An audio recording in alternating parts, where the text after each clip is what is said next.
بسم اللہ الرحمن الرحیم وَاذْكُرِ اسْمَ رَبِّكَ بُكْرَةً وَأَصِيلًا۔ سامعین محترم، تمام تعریفیں اللہ رب العالمین کے لیے ہیں جو ساری کائنات کا تنہا خالق، مالک اور رازق ہے۔ نہ اس کا کوئی یوم وفات ولادت ہے، نہ کوئی یوم وفات ہے۔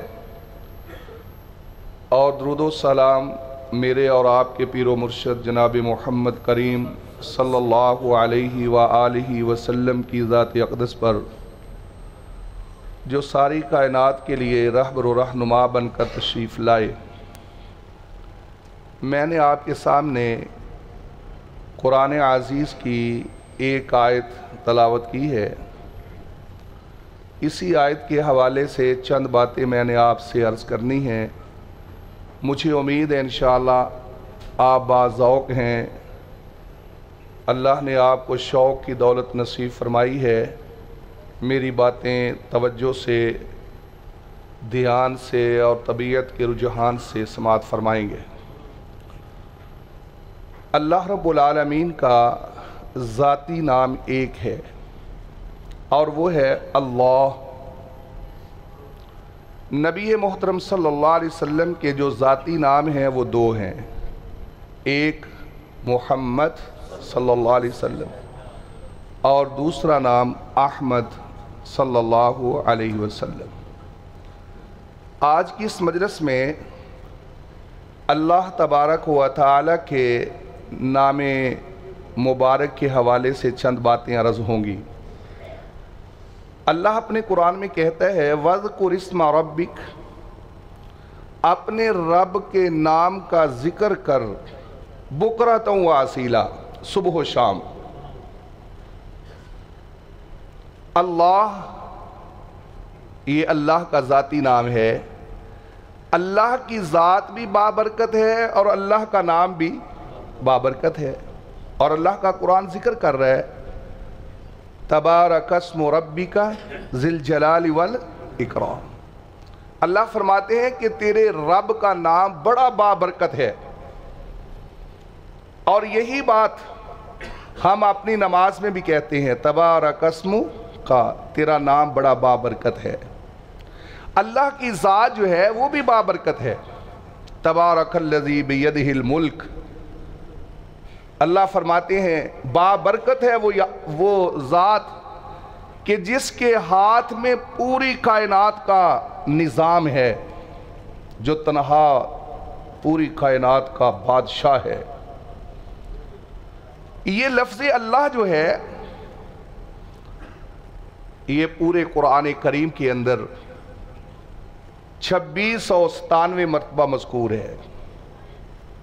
2697 مرتبہ لفظ اللہ قرآن کریم میں مذکور ہے۔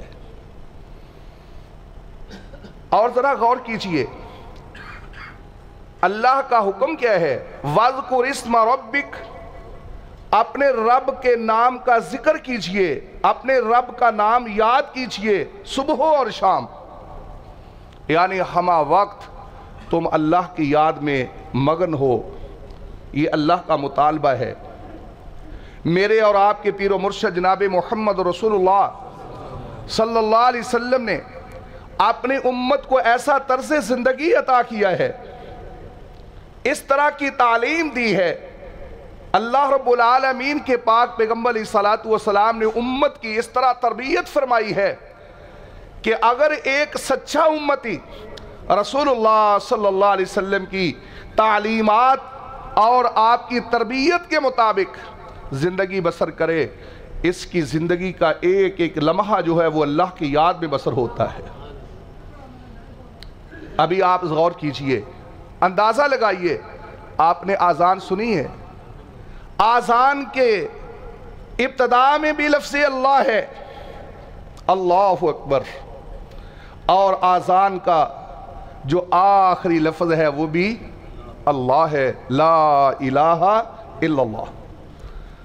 اور اس طرح آذان کے اندر، ایک آذان کے اندر 11 مرتبہ لفظ اللہ ہے، اور 5 آذانوں میں شب و روز میں جو 5 آذانیں ہوتی ہیں ان میں اس طرح 55 مرتبہ لفظ اللہ جو ہے اس کو بلند کیا جاتا ہے۔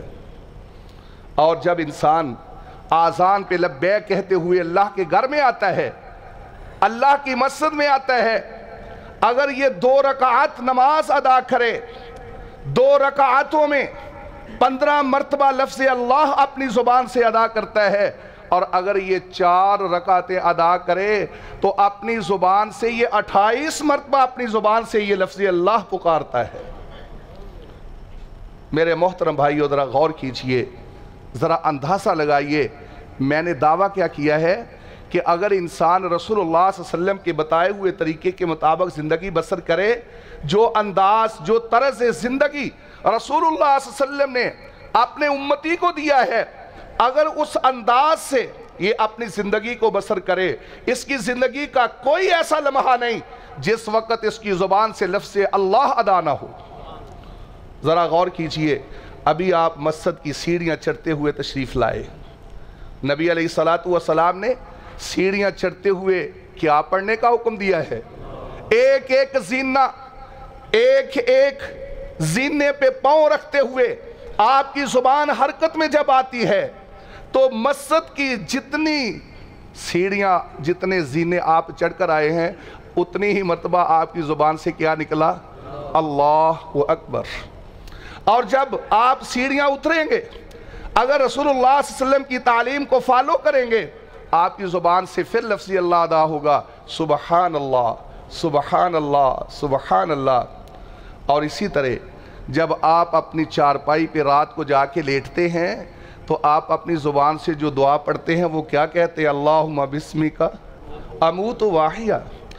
اور جب آپ صبح بیدار ہوتے ہیں تب بھی اللہ کا ذکر کرتے ہوئے، اور جب آپ وضو کا آغاز کرتے ہیں تو بسم اللہ سے، اگر آپ کھانے کا آغاز کرتے ہیں تو وہ کس طرح؟ وہ بسم اللہ سے۔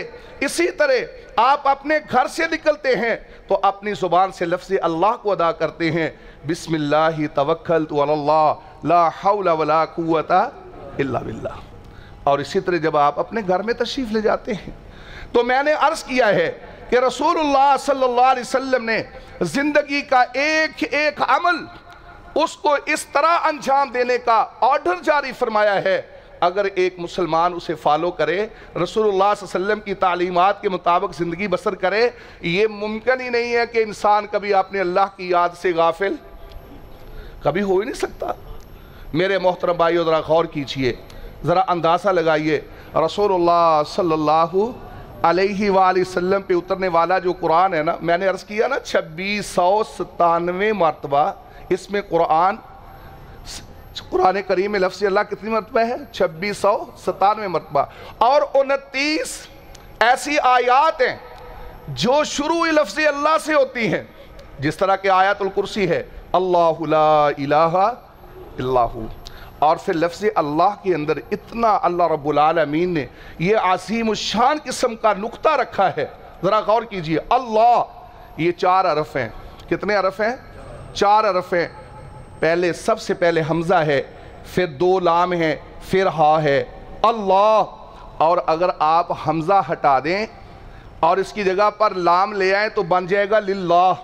کیا بنے گا؟ للہ۔ اور کتنی ایسی آیتیں ہیں جو لفظ للہ سے شروع ہوتی ہیں، اور اگر آپ اس لام کو بھی ہٹا دیں پھر لاہو رہ جائے گا، اور کتنی ایسی آیتیں ہیں جن میں لاہو ہے، اور اگر آپ لام بھی ختم کر دے تو اکیلا ہو رہ جائے گا۔ اور اللہ کا قرآن کیا کہتا ہے؟ سورہ سبا کی پہلی آیت ہے، الحمدللہ الذی لہو ما فی السماوات وما فی الارض وَلَهُ الْحَمْدُ فِي الْآخِرَةِ وَهُوَ الْحَكِيمُ الْخَبِيرُ۔ یعنی اس آیت میں للہ بھی ہے، لہو بھی ہے، ہو بھی ہے، یعنی جس انداز سے آپ اپنے اللہ کو پکاریں گے، اللہ رب العالمین کے یہ پرعظمت نام کا جس طرح بھی آپ ذکر کریں گے، میں یہ سمجھتا ہوں اسی طرح آپ کے اندر ایک سرشاری کھڑی ہوتی چلی جائے گی۔ اللہ رب العالمین کے پاک پیغمبر جناب محمد رسول اللہ صلی اللہ علیہ وسلم کیا فرماتے ہیں؟ ذرا غور کیجئے، صحیح مسلم کی روایت ہے، فرمایا لا تقوم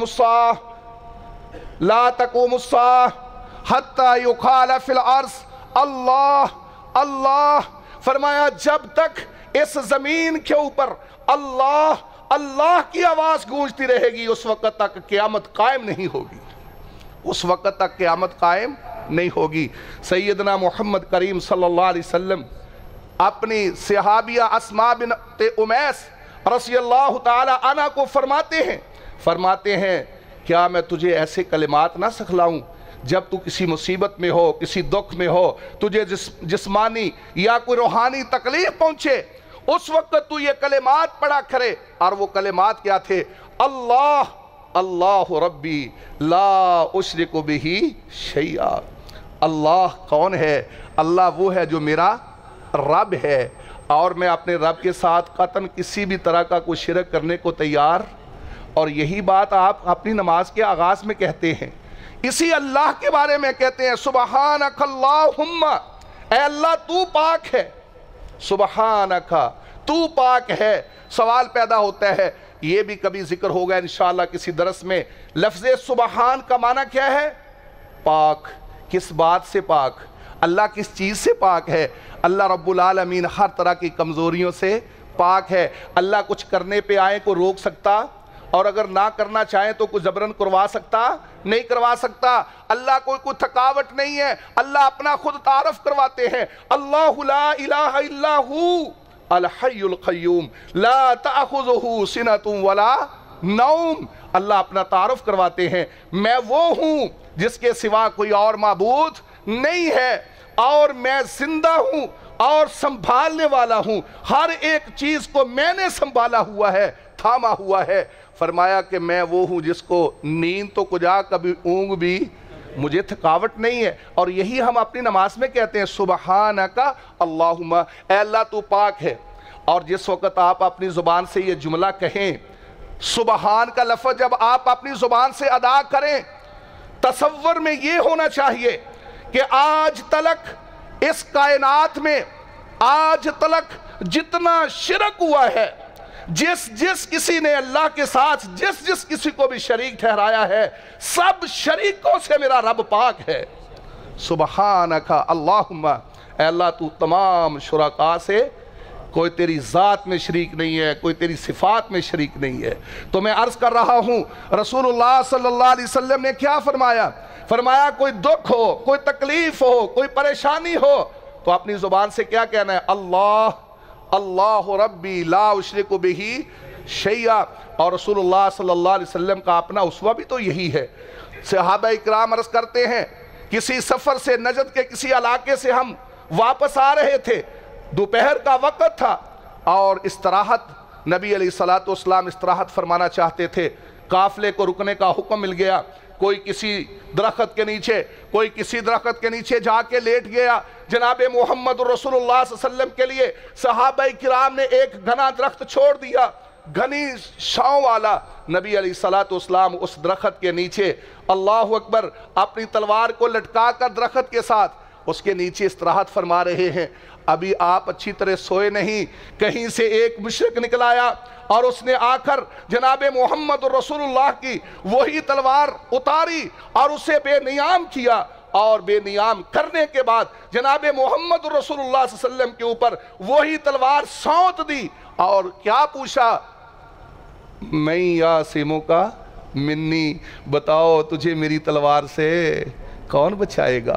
میرے پاک پیغمبر جناب محمد رسول اللہ کے ساتھ لشکر جرار تھا، میرے پیغمبر کے ساتھ آپ کا یار غار تھا، رسول اللہ صلی اللہ علیہ وسلم کے ساتھ عمر بن خطاب تھا، رسول اللہ صلی اللہ علیہ وسلم کے ساتھ صحابہ اکرام پروانے دیوانے سب موجود تھے، لیکن میرے پیغمبر نے یہ آواز نہیں لگائی ارے صدیق آنا، ارے عمر آنا، ارے فلاں آنا، یہ نہیں کہا۔ میرے پیغمبر نے ایک ہی بات کہی، پوچھنے والا یہی پوچھتا ہے میری تلوار سے تمہیں کون بچائے گا؟ محمد رسول اللہ نے فرمایا اللہ، میرا اللہ بچائے گا۔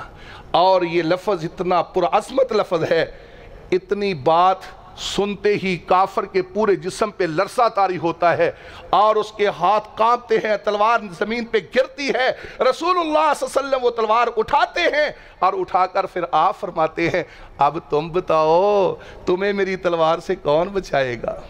میرے محترم بھائیوں میں عرض کر رہا ہوں، رسولullah صلی اللہ علیہ وسلم نے ہمیں یہ درس دیا ہے، اللہ کے رسول نے ہمیں یہ سبق پڑھایا ہے، ہر لمحے آپ اپنے اللہ سے اپنا تعلق مضبوط کر لیں۔ زندگی کا کوئی ایسا مرحلہ نہیں جب اللہ تمہاری مدد کو نہیں پہنچے گا، اللہ پہنچتا ہے، اللہ مدد کرتا ہے۔ اور پھر میں تو کہا کرتا ہوں یارو، جو اللہ خود آوازیں دیتا ہے، آؤ تو صحیح مجھ سے مانگو، جب اس سے مانگا جائے گا تو وہ کیوں نہیں دے گا؟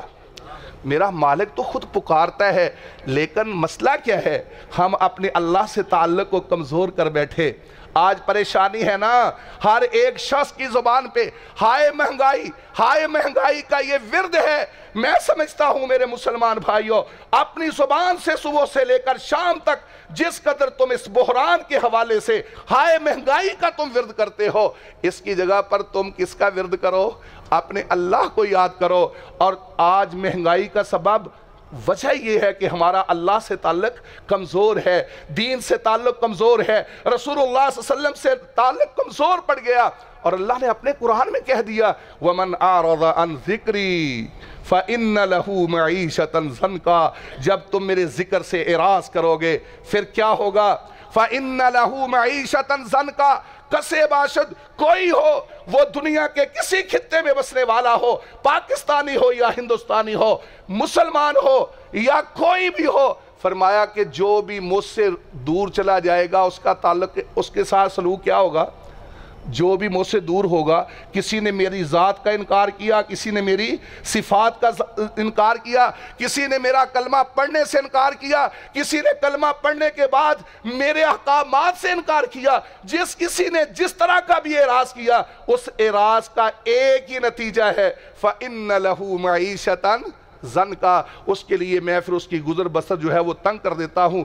میرے محترم بھائیوں، اللہ تعالیٰ سے ہم دعا کرتے ہیں ہمہ وقت اپنے اللہ کی یاد میں رہیے، صبح و شام کے اذکار کیجئے، اپنے اللہ کے سامنے ہاتھوں کو بلند کیجئے اور دعاؤں میں لگے چلے چاہیے۔ انشاءاللہ یہ تمام مصائب کا یہی حل ہے۔ اللہ سے اپنا تعلق مضبوط کیجئے۔ وآخر دعوانا ان الحمدللہ رب العالمین۔